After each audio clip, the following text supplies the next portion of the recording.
Hi, it's Tim Hagen from Progress Coaching, and welcome to another episode of Coaching Conversations.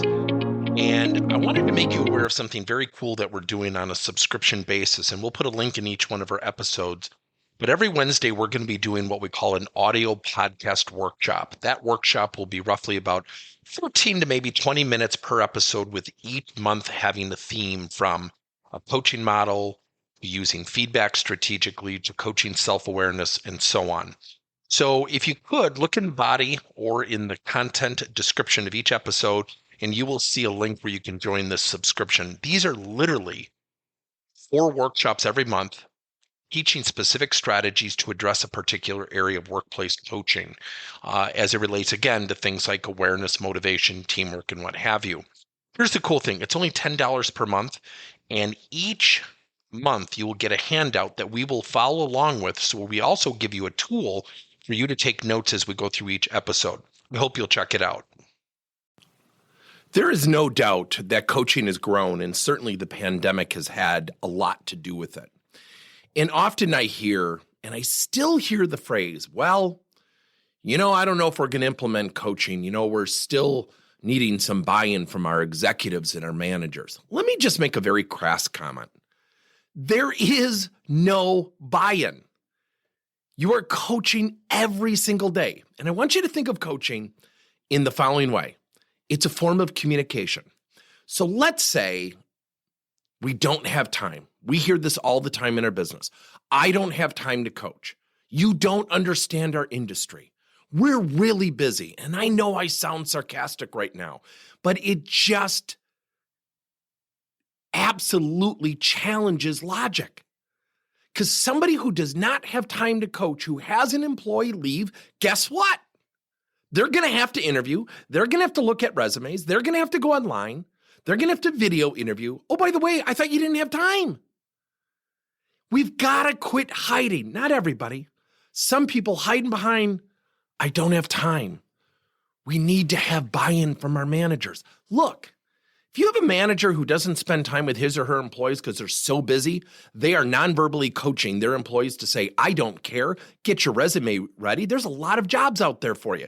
You may not like what I'm hearing, but argue with what I'm saying. Are we honestly going to say to internal leadership, I've had 3 people leave my team, but I don't have time to interview. Just go get me, people.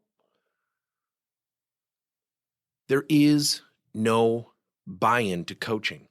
We are coaching every single day. And when we were in person, I would often crack the joke, and I love cracking this joke.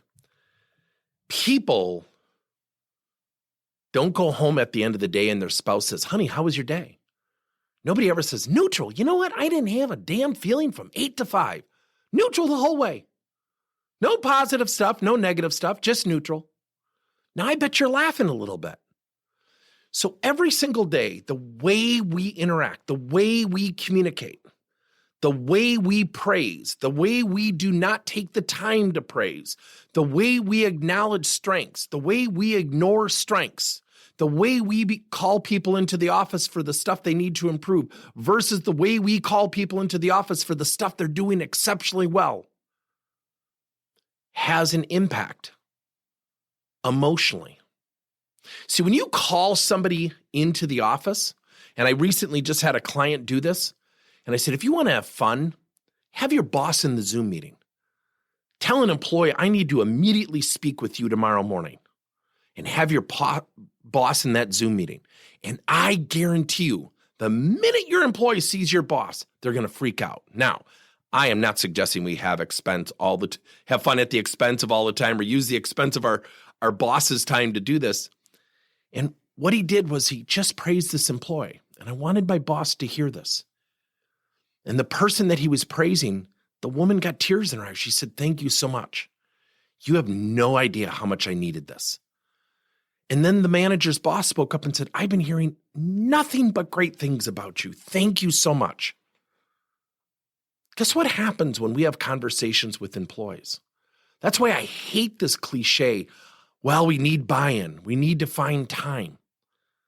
We may not want to admit this, but our employees talk. When we meet with our bosses in our office, oh boy, They talk. You know why? Because employees ask, what did he or she say? And do not assume for a second our employees have stopped talking because of the new virtual world. There is no buy-in to coaching. You are coaching every single day. I go back to two type of youth sports coaches. And I go back to a coach I watched this year. And it was a coach in girls volleyball. And I'll never forget watching this.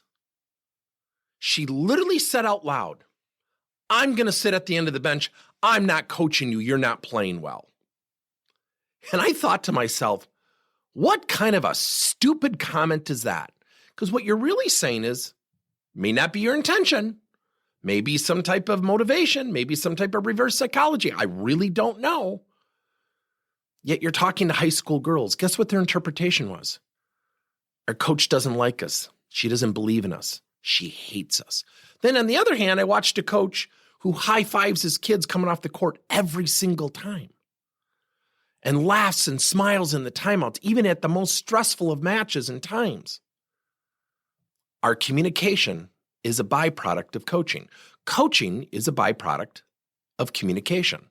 So when we have this analysis of coaching, should we implement a coaching program? You are coaching in your organization right now.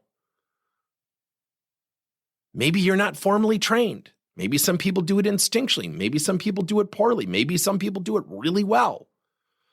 Yet think about an organization and think about the following two numbers, 76% and an 8-to-1 ratio. 76% of the people at the Harvard study by Teresa Amabile in the book, The Progress Principle, reported people are at their most motivated state when they're progressing and improving in their job. See, what's happened the last 2 years, we've been reacting to everything. We've been playing defense.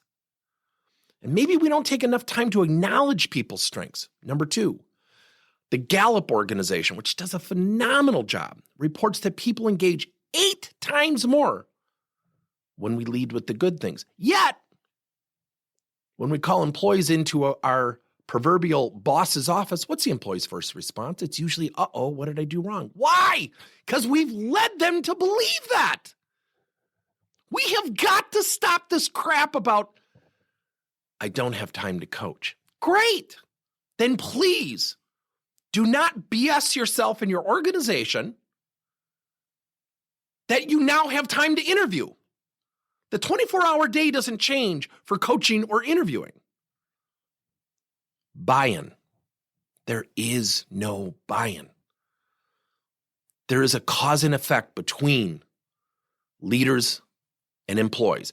The number one reason that people quit today is still their bosses. Now, what is changing due to the pandemic is people are quitting organizations due to policies and workplace flexibility, which requires managers to have those conversations. Oh, by the way, the manager at an organization who does not take the time to have that conversation is saying what? You can find another job. May not be your intention. So let's stop this crap, and sorry for my harsh language, about buy-in. There is no buy-in. Your leaders are interacting with your employees every day. There is a cause and effect. So take the time and ask yourself, what is that cause and effect? Thank you for listening to another episode of Coaching Conversations by Tim Hagen and Progress Coaching. Now, our company is always coming out with new and innovative solutions to help leaders coach their employees. And recently, we just created a new service called Coach to You, where leaders can pick and choose topics and assign 7 to 21-day programs for employees to learn and, more importantly, apply actions and then reflect and share what they're going to do going forward as a result of the learning. It's called Coach to You. We're literally bringing coaching to your employees. If you're intrigued, we'll have a link in each one of our episodes where you can get more information. And again, thank you so much for listening to another episode.